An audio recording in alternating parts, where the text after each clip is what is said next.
Hello students, welcome to Angan Public School. Hope you all are doing great. Student, in today's live lecture of English 2, as you know, we have started chapter number 5, transitive and intransitive verb. So let's get started with the video lecture. First of all, let's look into the rules of verbs, transitive and intransitive. A verb is an action word used for saying something about some person or thing. ठीक है, कोई भी एक verb होता है वो एक action word होता है. ठीक है, उसको हम क्यों यूज करते हैं? किसी को कुछ बोलने के लिए या किसी के बारे में या किसी चीज के लिए कुछ बोलने के लिए हम उसको यूज करते हैं.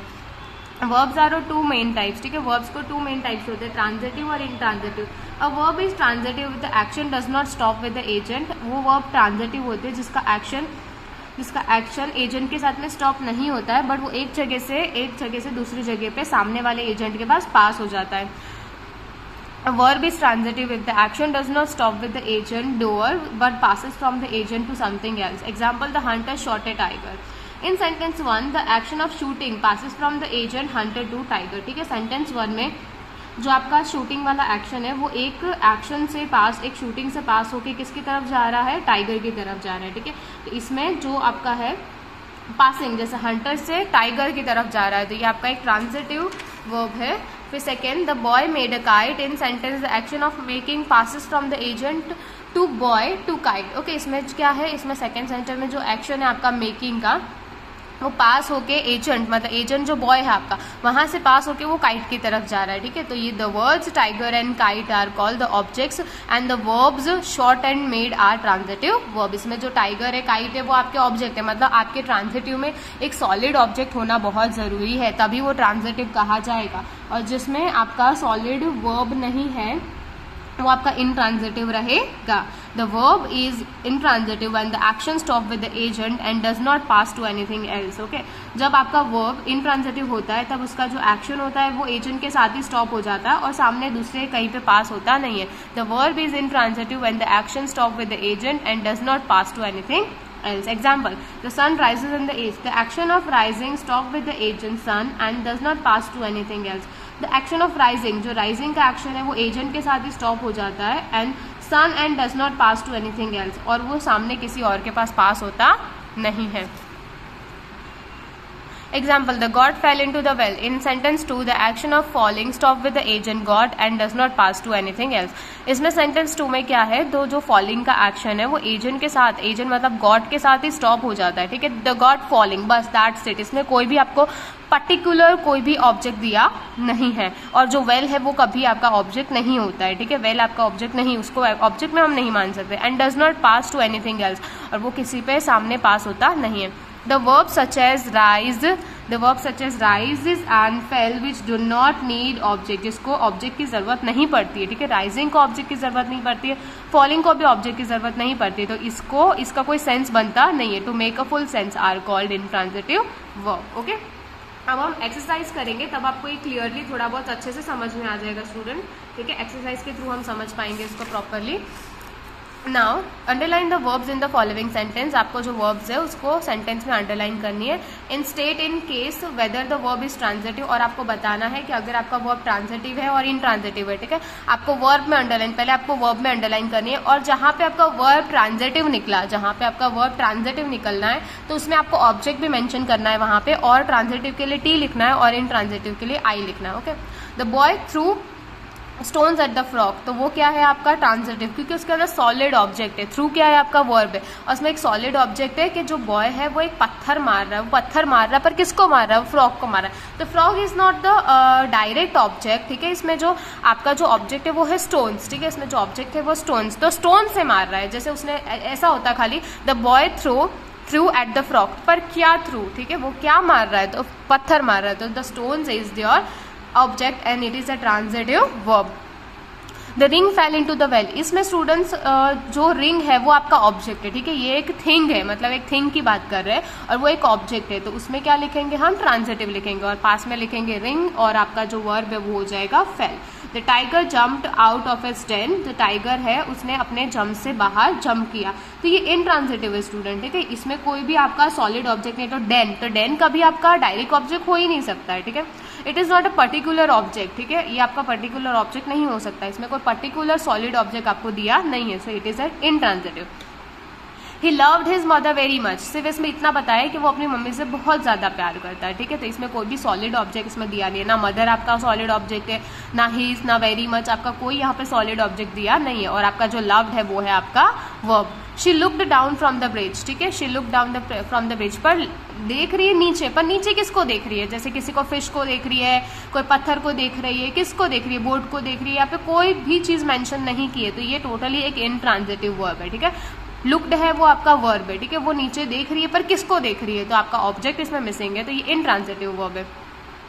The guard blue his whistle, ठीक है, जो गार्ड है उसने अपनी सीटी बजाई, तो इसमें जो विसल है वो आपका एक ऑब्जेक्ट है, ठीक है, वो एक थिंग है, एक वस्तु है, तो वो आपका ऑब्जेक्ट है। और जो ब्लू है वो आपका वर्ब है, तो टी लिखेंगे वहां पे ट्रांजिटिव और आपका ऑब्जेक्ट आएगा whistle. The peacock dance in the garden, the peacock dance in the garden, इसमें भी स्टूडेंट कोई भी तरीके का ऑब्जेक्ट आपको दिखाई दे रहा है, डांस है वो आपका क्या है, वो आपका वर्ब है, पिकॉक है वो आपका सब्जेक्ट है, और गार्डन है तो गार्डन कोई भी तरीके से थिंग ऑब्जेक्ट में आता नहीं है, तो उसमें लिखेंगे intransitive. My watch stopped in the morning, मेरी घड़ी सुबह सुबह बंद हो गई, तो माई वॉच, तो वॉच है वो आपका एक थिंग है, ठीक है, वो एक आपका थिंग है, एक ऑब्जेक्ट है, तो मेरी घड़ी सुबह सुबह बंद हो गई, और स्टॉप क्या है आपका वर्ब है, ओके। तो यहाँ पे आपका आएगा ट्रांजिटिव और वॉच लिखेंगे। हिज फादर पनिश्ड हिम, उसके पापा ने उसको पनिश किया, पर किससे पनिश किया, मतलब स्लैप मारा, धूप में खड़े रहने की पनिशमेंट दी, या फिर उसको खाना नहीं देने की पनिशमेंट दी, तो कैसी पनिशमेंट दी वो मेंशन नहीं किया है, तो वो आपका इनट्रांजिटिव, यहाँ पे एक सॉलिड ऑब्जेक्ट नहीं है आपके पास में। The cock crows early in the morning, जो कॉक है वो सुबह सुबह अर्ली इन द मॉर्निंग हम सबको उठा देता है, तो इसमें जो कॉक है वो आपका ट्रांजिटिव है, ठीक है, तो कॉक है वो आपका ट्रांजिटिव है, और जो क्रो है वो आपका वर्ब है। He won a prize for his ऐसे, ठीक है, उसने एक ऐसे राइटिंग के लिए प्राइज जीता, तो प्राइज है वो आपका क्या है, it is a thing, okay, it is a thing, तो वो आपका क्या है, वो आपका इनट्रांजिटिव, जो प्राइज है वो आपका ऑब्जेक्ट है, और जो वॉन है वो आपका वर्ब है, और ये ट्रांजिटिव, और ये एक ट्रांजिटिव क्या है, ये एक ट्रांजिटिव आपका सेंटेंस है। The farmer cut the grass, farmer ने ग्रास को कट किया, पर किससे किया, उसमें कोई भी इंस्ट्रूमेंट मेंशन किया, इक्विपमेंट मेंशन किया, नहीं किया ना, तो ये आपका इनट्रांजिटिव। अगर किया होता तो हम उसको ट्रांजिटिव बोल सकते थे।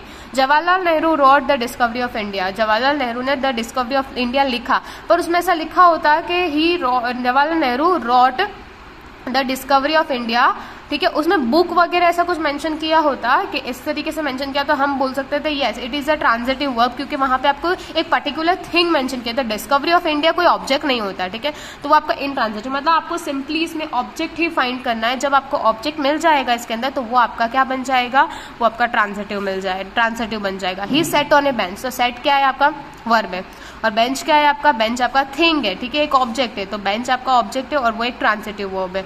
The sun is very hot, तो इसमें स्टूडेंट हॉट है वो आपका ऑब्जेक्ट नहीं है, ठीक है, वो आपका ऑब्जेक्ट नहीं है। और इज है वो आपका क्या है, इज है आपका वो आपका वर्ब है, हेल्पिंग वर्ब है, ठीक है, तो यहाँ पे भी इनट्रांजिटिव आएगा। He prayed in to temple, तो इसमें भी कोई ऑब्जेक्ट नहीं, टेम्पल कोई ऑब्जेक्ट नहीं होता, और प्रेड है वो आपका क्या है, प्रेड है वो तो आपका वर्ब है, और ही है वो सब्जेक्ट है, तो यहाँ पे भी कोई सॉलिड ऑब्जेक्ट आपको दिया नहीं है।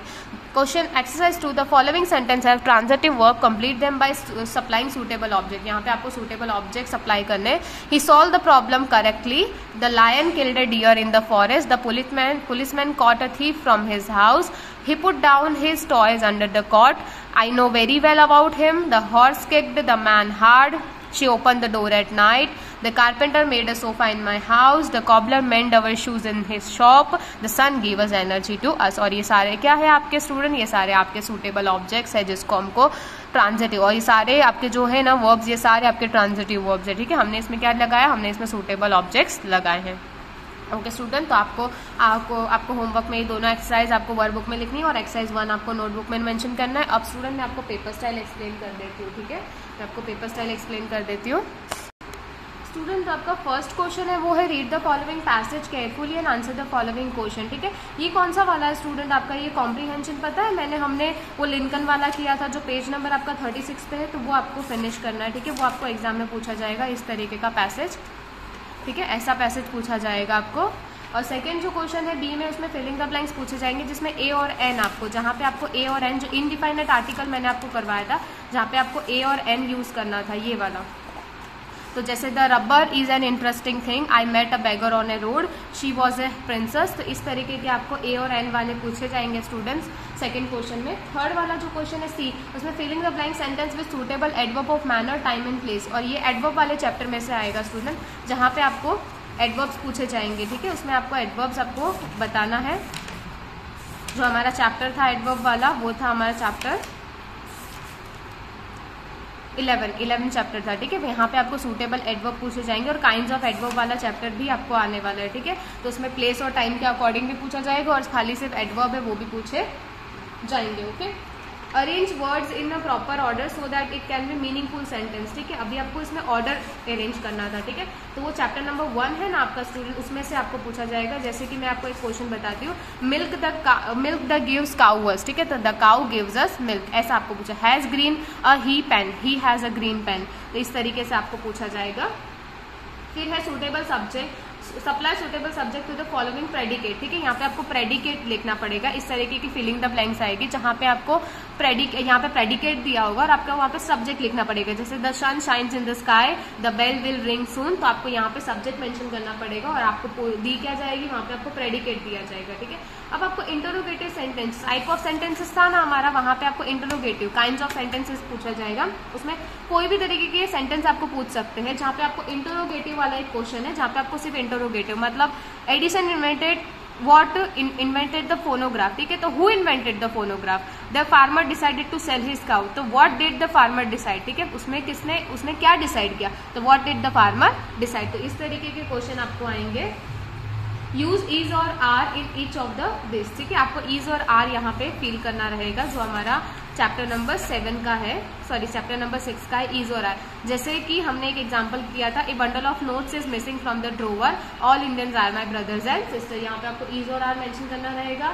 फिर क्वेश्चन नंबर 3 बी में filling the blanks in the following sentence with suitable proper common and collective abstract noun, ये भी आपको पूछा जाएगा, जहाँ पे 9 और 10 वाला चैप्टर है स्टूडेंट आपका। ये कॉमन नाउन्स है और इसके साथ में कलेक्टिव एब्स्ट्रैक्ट और मटेरियल नाउन भी रहेगा इसके अंदर। ठीक है, जैसे कि इसमें आपको क्वेश्चन कहा जाएगा, जैसे इंडिया इज माई कंट्री, तो यहाँ पे आपको सूटेबल कॉमन नाउन लगाना है, और जैसे यहाँ पे कलेक्टिव नाउन और एब्स्ट्रैक्ट और मटेरियल भी पूछे जाएंगे ये क्वेश्चन में। ठीक है, filling the blanks in the following sentence with the word denoting the sound and the cry, यहाँ पे आपको साउंड एंड द क्राई पूछा जाएगा। जो हमारा चैप्टर नंबर कौन सा है, साउंड एंड द क्राइज, वो है हमारा चैप्टर ये वाला है 28। ठीक है, जैसे बेल्स देंगे तो आपको जिंगल लिखना है, बुल्स देंगे तो आपको बेलो लिखना है। ठीक है, उसके क्राइज और साउंड आपको यहाँ पे लिखने रहेंगे। Filling the blanks in the following sentence using the correct present progressive. ठीक है, ये आपका कौन सा चैप्टर है, लास्ट जो आपका चैप्टर था 47 वाला, वो चैप्टर रहेगा प्रेजेंट प्रोग्रेस। इसमें आपको ऐसे फिलिंग द ब्लैंक्स दी जाएगी जहाँ पे आपको फील करना रहेगा। जैसे the farmer is ploughing his field, the boys are flying kites, इस तरीके के आपके एग्जाम्पल रहेंगे। फिर इसमें रहेगा question number 4A, join the following pairs of the sentence.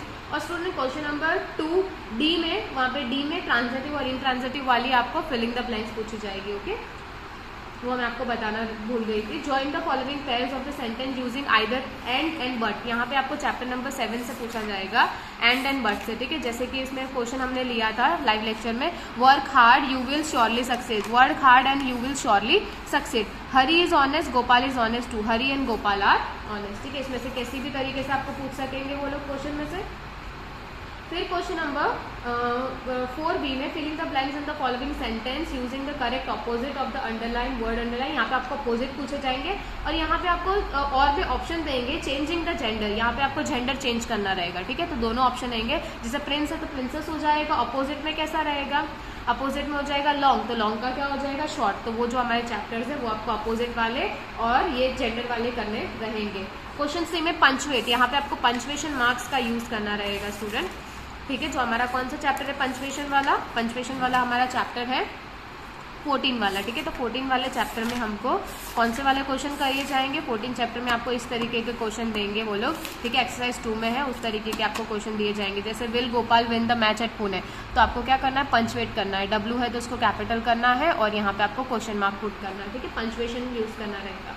फिर आपको complete the following words by adding AL, LE, ER, OR, RE और OUR। ठीक है, ऐसे सेंटेंस आपको दिए जाएंगे ये वाले आर्टिकल्स वाले। ठीक है, जहाँ पे आपको ये मेंशन करना रहेगा। ओके, मैं आपको बता देती हूँ। जो आपका चैप्टर है 26 स्पेलिंग्स, उसमें से ये तीनों एक्सरसाइज आपकी आ सकती है इस क्वेश्चन में, ठीक है। जैसे आर्टिक है तो आर्टिकल हो जाएगा, डब है तो डबल हो जाएगा, एम्परर है तो एम्परर हो जाएगा, टेर है तो टेरर हो जाएगा, डॉक्टर है तो डॉक्टर हो जाएगा। Filling the blanks by choosing the correct word from those given brackets against each question. यहाँ पे भी आपको कुछ तरीके की फिलिंग द ब्लैंक्स दी जाएगी जो आपको उसमें चूज करके ब्रैकेट में से लिखना रहेगा, उसमें कुछ भी पूछ सकते हैं वो लोग। Match the following question with their answer, यहाँ पे आपको मैचिंग दिया जाएगा, ठीक है। Observe the picture carefully, right interesting story, यहाँ पे एक स्टोरी राइटिंग आएगी, जैसे द डव एंड द एंट वाली हमने की थी ना, उस तरीके की स्टोरी आपको दी जाएगी, ठीक है। उसमें पिक्चर दिए जाएंगे, आपको उसमें स्टोरी लिखनी रहेगी जो हमने ये वाली की थी, पिक्चर कंपोजिशन में से आएगा। आपको क्वेश्चन 6A में read the sentence and right it kind against it, ठीक है। यहाँ पे आपको उसका काइंड लिखना पड़ेगा, जो भी सेंटेंस आपको देंगे उसका आपको यहाँ पे काइंड लिखना पड़ेगा, ठीक है। जैसे don't help the lazy people, तो वो क्या है, इंपरेटिव है। What A cruel king he was, तो एक्सक्लेमेटरी, इस तरीके से आपको पूछा जाएगा। राइट अपोजिट, यहाँ पे आपको अपोजिट लिखने होंगे, ठीक है, अपोजिट दिए जाएंगे, कोई भी अपोजिट हो सकता है, बुक में से ही आएगा। Underline the adverb in the following sentence, ठीक है। यहाँ पे आपको अंडरलाइन द एडवर्ब, ये वाला इस तरीके का आपको पूछा जाएगा, यहाँ पे अंडरलाइन करनी पड़ेगी आपको एडवर्ब में। ओके स्टूडेंट, तो ये आपकी पेपर स्टाइल थी जो मैंने आज के वीडियो लेक्चर में आपको एक्सप्लेन कर दी है with the examples. Okay, next lecture में हम आगे से कंटिन्यू करेंगे। So till then stay home, stay safe and keep learning students.